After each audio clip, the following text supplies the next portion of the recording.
Ahojte, vítajte pri dnešnom rozhovore. Budem veľmi rada, keď mi dáte odber. Dnes sa budeme rozprávať o dvoch moderných pilieroch udržateľného podnikania, o fotovoltike a elektromobiloch. Pozrieme sa na to, ako môže fotovoltika pomôcť firmám znížiť náklady na energie, aké technické riešenia sú dostupné, aká je návratnosť investície, aké sú možnosti podpory a veľa ďalšieho. Dovoľte, aby som vám predstavila pána Kleina zo spoločnosti IC-Grid. Dobrý deň. Dobrý deň. Aké sú najväčšie výhody elektromobilov pre podnikateľov z hľadiska nákladov servisu? Myslím si, že v dnešnej dobe elektromobily sú takou oblasťou, o ktorej viaceré firmy už uvažujú. Niektoré sa ešte boja, niektorí už sú presvedčení, niektorí ešte potrebujú viacej informácií, ale všetci vedia, že sa blížime touto cestou k elektromobilite. Čo sa týka osobných elektromobilov, tak dneska už na trhu je dosť široká voľba elektromobilov, takých, ktoré sa dajú dobre využiť pre podnikanie. Čo sa týka dodávok a väčších nákladných automobilov, tak tam ešte dneska chýba ponuka na trhu taká, ktorá by umožnila dostatočne dlhý dojazd. To znamená, tam ešte čaká sa na nejaké produkty, ktoré budú v cenovo priateľnej hladine. Každopádne, čo sa týka výhod elektromobilov, prvá zásadná výhoda je to, že elektromobily šetria peniaze. To znamená, prevádzka elektromobilu je lacnejšia ako prevádzka bežného automobilu. A čo môže byť veľmi zaujímavé, tak je to, že príklad poviem elektromobily pre zamestnancov. Zamestnanec príde do práce, je v práci x hodín a počas tej doby si môže dotankovať to auto z firemnej fotovoltiky. To znamená, že tá prevádzka ona ako nikdy nebude za nulu, ale tá prevádzka sa môže blížiť veľmi minimálnym nákladom. Čo je veľmi zaujímavé napríklad na niektorých automobiloch, napríklad Tesla, je, že úplne odpadá pravidelný ročný servis, čo všetci viete, že sú dosť veľké peniaze každý rok a všetko beží online a vlastne o každom automobile je známe, čo tam treba opravať a kedy, a keď takáto situácia nastane, tak vás priamo pozvú do servisu, čo si myslím, že je veľká výhoda. V neposlednej rade by som povedal, že je aj veľká otázka toho, že kúpu elektromobilu si môžete daňovo odpísať do 2 rokov, takže to si myslím, že tiež je veľká úľava a firmy vedia s týmto veľmi, veľmi rozumne pracovať. Tie firmy, ktoré dneska ešte nechcú si kúpiť elektromobil, tak určite už o tom uvažujú a riešia, že možno v nejakej ďalšej generácii už do toho nákupu pôjdu. Čím viacej sa na tom elektromobile jazdí, tým tie úspory sú väčšie. Mám z vlastnej skúsenosti Teslu Model Y, za rok najazdené 60 000 km, úspora 5 000 eur za rok. A to si myslím, že sú veľmi veľké peniaze. To nie sú malé peniaze, takže ja si myslím, že ideme všetci tou cestou tam a samozrejme tá ponuka elektromobilov na trhu sa rozširuje. Nielen európske značky, ale aj čínske značky. To znamená, je a bude ešte širší výber. Takže si myslím, že každý si vyberie podľa toho, čo chce alebo čo potrebuje. A ako sa dá efektívne skombinovať elektromobil a fotovoltika vo firme? Môžeme začať úplne s tým, že elektromobil je v podstate ako keby ďalší elektrospotrebič. To znamená, keď vyrábame fotovoltiku, cez deň vznikajú prebytky. Čo sa týka firmy versus domácnosti, tak vo firme je to lepšie, lebo cez deň ľudia sú vo firme. To znamená, že tá elektrina, ktorá sa vyrába vtedy, keď svieti slnko, tak sa spotrebuje v rámci firmy. No a tie elektromobily sa môžu nabíjať počas nejakej ľudia sú v práci, takže to sedí, je to ako lepší use case ako na rodinných domoch, kde v podstate vtedy, keď svieti slnko, tak sme všetci v práci. Hej.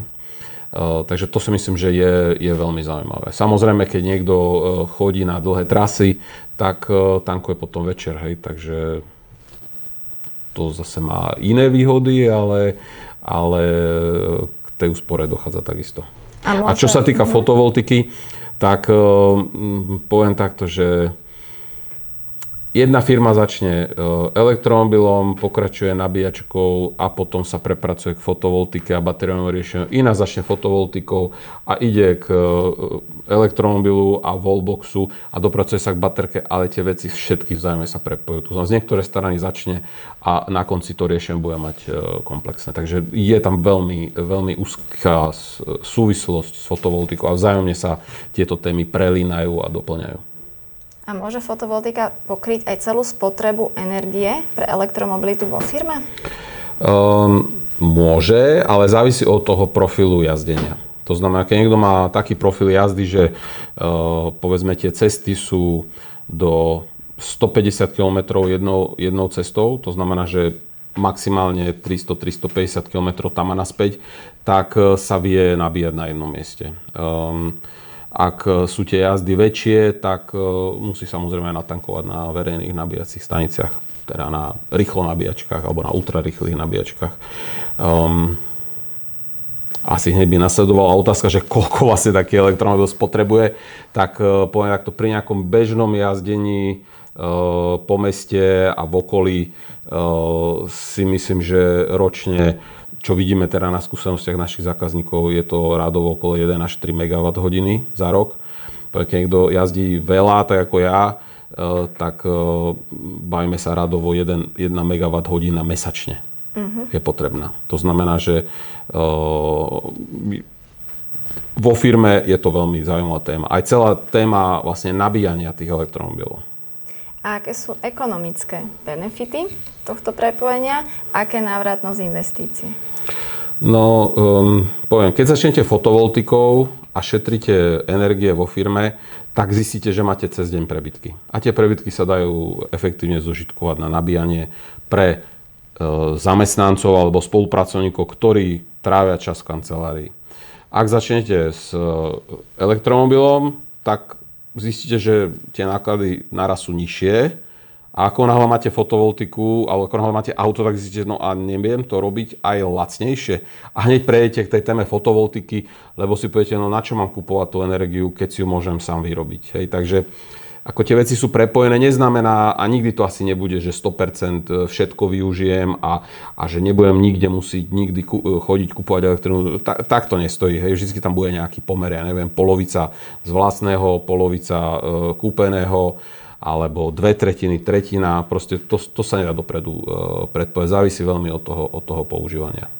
A aké sú technické možnosti prepojenia fotovoltiky s nabíjacou stanicou pre elektromobily? No, poviem taký jednoduchý príklad, ktorý je podľa mňa veľmi zaujímavý. Pri riešení fotovoltiky, keď nabíjacia stanica je od tej istej značky alebo vie spolupracovať so značkou meniča, ktorý riadi fotovoltiku, tak viete napríklad nastaviť, že sa elektromobil cez deň bude nabíjať iba s prebytkom. Znamená to, že sa bude nabíjať pomalšie, ale znamená to tiež, že väčšina prebytku, ktorý by vznikol, ide do automobilu a ten automobil teda prevádzku má oveľa lacnejšiu, lebo nemusí platiť za nič. Samozrejme, že tá spotreba alebo tá finančná stránka je výhodnejšia, keď spotrebujem energiu priamo v mieste výroby, ako keď ju spotrebovávam večer a už sa mi vracia z distribučnej siete, lebo už ma to nestojí nula, už ma to stojí viacej. Takže ten pomer vždy tam nejaký je, niečo priamo spotrebujete, niečo sa vám vráti cez virtuálnu baterku a niečo bohužiaľ musíte aj na ceste si natankovať. Napríklad ja v mojom profile bol som veľmi príjemne prekvapený. Polovicu si nabíjam z vlastnej fotovoltiky a polovicu tankujem na externých. Ale je to kvôli tomu, že chodím dlhšie trasy a musím sa nabiť po ceste. Nestihnem sa vrátiť naspäť, to znamená, treba sa dobiť. Ale nie je to problém. Aké typy fotovoltických riešení sú najvhodnejšie pre podnikateľov? No, jednoduchá otázka, zložitá odpoveď. Neexistuje univerzálne riešenie. To znamená, vždycky s danou firmou rozoberieme celú situáciu, aby sme vedeli to riešenie pripraviť na mieru. Čo je tam najdôležitejšie? No, vychádzame z nejakej spotreby, ktorá je. Vychádzame z minimálne ročných údajov o 15-minútovej spotrebe. To nám dá veľmi dobrý prehľad o aktuálnej spotrebe vo firme. Samozrejme je tu zase len nejaká minulosť, ktorá nemusí byť aj budúcnosť taká istá, ale máte aspoň nejaké dáta, na ktorých sa to dá postaviť. A potom na základe požiadavky zákazníka riešime to, či chceme ísť na najrýchlejšiu návratnosť, alebo či chceme ísť na najväčšiu úsporu, alebo či chceme vyriešiť len dennú spotrebu, alebo či chceme riešiť aj nočnú spotrebu. Takže z toho potom vypracujeme nejaké alternatívy a spolu so zákazníkom vždycky doladíme tie alternatívy do nejakého riešenia, ktoré dáva zmysel aj finančne, aj organizačne, aj strategicky, a to riešenie potom, keď sa dohodneme, tak to riešenie potom ideme implementovať. Takže neexistuje ideálna veľkosť. Ideálna veľkosť je taká, ktorá sa majiteľovi firmy pozdáva, že to riešenie alebo tá investícia dáva zmysel pre firmu a to riešenie podporuje nejaký dlhodobý strategický plán danej firmy. A akú úlohu zohráva virtuálna a fyzická batéria pre maximalizáciu úspor? No, ľudia sa pýtajú väčšinou, že fyzickú alebo virtuálnu. Je to zlá otázka, lebo tá odpoveď je taká, že tie prebytky, ktoré vznikajú v lete, vy neviete fyzicky dostať do fyzickej batérie. Akákoľvek veľká by bola, tak jeden deň ju naplníte a druhý deň v lete je znova potreba takého istého podobného objemu, ale vy máte už plnú baterku. To znamená, riešenie je buď virtuálna baterka, alebo predaj elektrickej energie v lete a kúpa elektrickej energie v zime. Takže virtuálna baterka je, nazvime, taká zástierka k tomu fyzickému nákupu a predaju. Keby sme sa bavili o predaji, tak vy predáte tú energiu, čo máte navyše, ale len jej silovú zložku. V cene elektriny máte distribučnú a silovú zložku. Vy tú silovú zložku môžete predať za nejakú cenu, nazvime, že to ide do kapsy ľavej, a keď ju potrebujete v noci, na jeseň, v zime, tak ju zase zaplatíte z pravého vrecka. Samozrejme, že to ľavé vrecko je menej peňazí vždy, lebo máte len tú silovú. A v zime musíte zaplatiť, alebo na jeseň, alebo v noci musíte zaplatiť aj silovú, aj distribučnú. Tá virtuálna baterka, alebo už sa to v oficiálnom cenníku volá požičovňa u niektorých hráčov, lebo pozor, zase len vybraní dodávateľe elektrickej energie poskytujú virtuálnu batériu pre firmy. Väčšina veľkých hráčov neposkytuje takéto riešenie, takže to je veľmi dôležitá vec.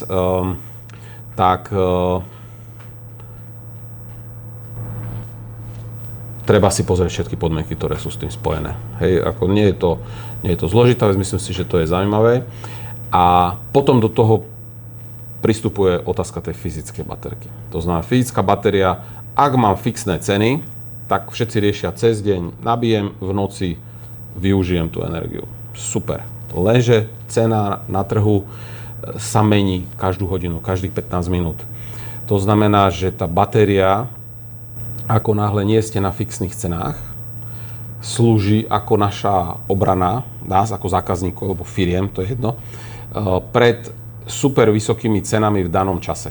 To znamená, tá cena tým, že nie je konštantná, tak v niektorých časoch je vysoká, v niektorých časoch je nízka, v niektorých časoch je nejaká priemerná a to batériové úložisko vám umožní pracovať s tou cenou. To znamená, v čase, keď je vysoká, vtedy nekupujete, vtedy používate, v čase, keď je nízka, tak naopak dobíjate tú baterku a viete, pri určitej veľkosti viete začať robiť niečo, čo voláme time shifting. To znamená, v čase, prikapujem, keď je prebytok, vtedy je cena nízka, tak viem vtedy dobiť do baterky a o pár hodín neskôr, keď je cena vyššia, tak viem to z tej baterky posunúť do siete alebo použiť a tým pádom nemusím predávať za najnižšiu cenu. A preto vravím, že tá alternatíva virtuálna baterka alebo nákup a predaj sú dve alternatívy takmer rovnocenné. S tým, že virtuálna baterka je zaujímavá v tom, že nedochádza fyzicky k transakcii, takže netreba platiť dane z toho, netreba platiť transakčné poplatky a tak ďalej. Ono sa to pomaly naskladá, ale všetko má niečo do seba. Niekedy je výhodná jedna vec, niekedy druhá vec.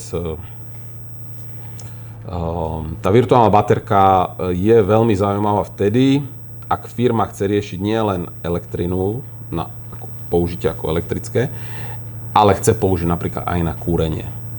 Lebo kúrenie a fotovoltika veľmi nejdú dohromady, lebo vtedy, keď svieti slnko, vyrábame elektrinu a vtedy, keď potrebujeme kúriť, zase nesvieti a väčšinou je zima. Čo nie je úplne pravda, lebo aj v zime svieti slnko niekedy, ale nie je toľko, to znamená, nevyrobí sa dostatočné množstvo. Ale cez tú virtuálnu baterku si viem v lete nadvyrobiť a v zime využiť. To znamená super výhodné riešenie, tepelné čerpadlá alebo tepelné čerpadlá ako klimatizácie alebo klimatizačného typu a virtuálna baterka, to je podľa mňa super, lebo vtedy výrazne šetríte nielen na bežnej elektrine, ale aj na tej elektrine, ktorú potrebujete na prevádzku tepelných čerpadiel alebo klimatizácií. Jasné. A ako sú momentálne možnosti podpory alebo dotácií? To sa vyvíja v čase, povedzme si to tak. Takže tento rok sme po dlhom čakaní, v podstate viac ako 2 roky, sme čakali na dotačný program, ktorý mal byť relatívne jednoduchý pre SMB, to znamená pre malé a stredné firmy. Nakoniec to až tak jednoduché nebolo, sa to dosť skomplikovalo, že vlastne trebalo riešiť energetické audity, bavíme sa o zelenej podnikom, ale samozrejme všetci sme radi, lebo konečne tu bol program, ktorý bol určený pre menšie a stredné firmy. Momentálne končí za nejakú dobu prvé kolo. Uvidíme, či budú ďalšie kolá. Je to možné, dúfajme, že sa podarí v budúcom roku urobiť ďalšiu časť, ale táto časť skončí teraz. Hej. V podstate v rámci tej dotácie boli aj tepelné čerpadlá, aj solárne kolektory, aj fotovoltika. Takže teraz v priebehu decembra by malo dôjsť k ukončeniu, už sú aj nejaké presné dátumy podávania žiadostí. To sa bude spracovať a na základe nejakého zhodnotenia sa rozhodnú orgány, ktoré toto riešia, že či pôjdeme ďalšie kolo dotácie alebo nie. Myslím si, že peniaze vyčerpané nie sú, aj z toho dôvodu, že ten audit bol o dosť zložitejší, ako sme si všetci predstavovali. Takže ja dúfam, že v nejakom čase sa znova ten program otvorí a budeme môcť ďalej pokračovať, lebo je to určite vec, ktorá je vítaná. Pre väčšie firmy boli vždycky dotácie, ale veľkého rázu a tie majú svoj vlastný život a tie asi budú tiež pokračovať. Ale pre väčšinu, poviem, keď sa bavíme o nejakej masovosti, tak tento program Zelená podnikom je presne to, čo všetci sme potrebovali a čakali sme na ňo. A jedná sa o veľmi výrazné úspory, lebo sa bavíme o ráde 40 až 45% úspory nákladov a to je veľmi výrazná vec. Takže všetci podnikatelia, ktorí chcú a uvažujú, tak určite by chceli riešiť to cez dotácie. A dôležitá otázka určite aj do budúcna. Kde a ako môže podnikateľ požiadať o dotáciu, aké dokumenty potrebuje?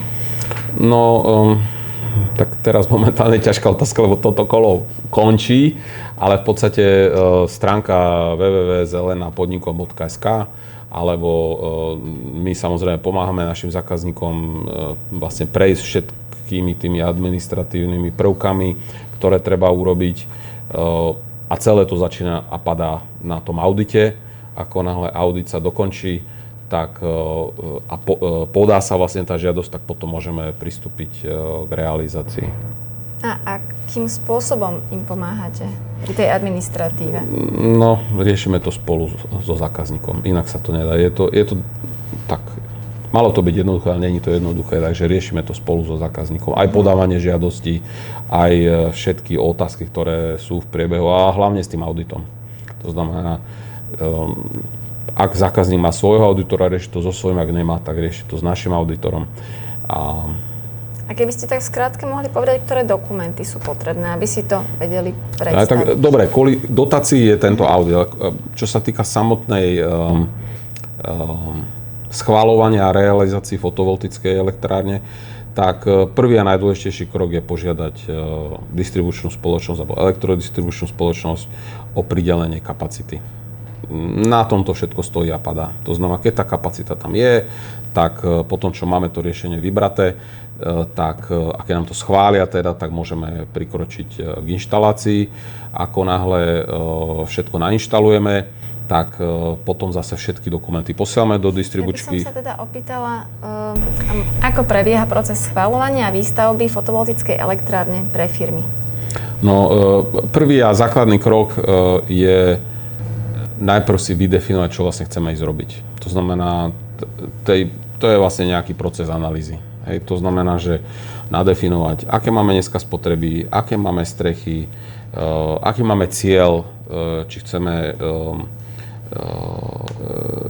čo najviac minimalizovať náklady na energie, alebo chceme čo najrýchlejšiu návratnosť, alebo máme iný cieľ.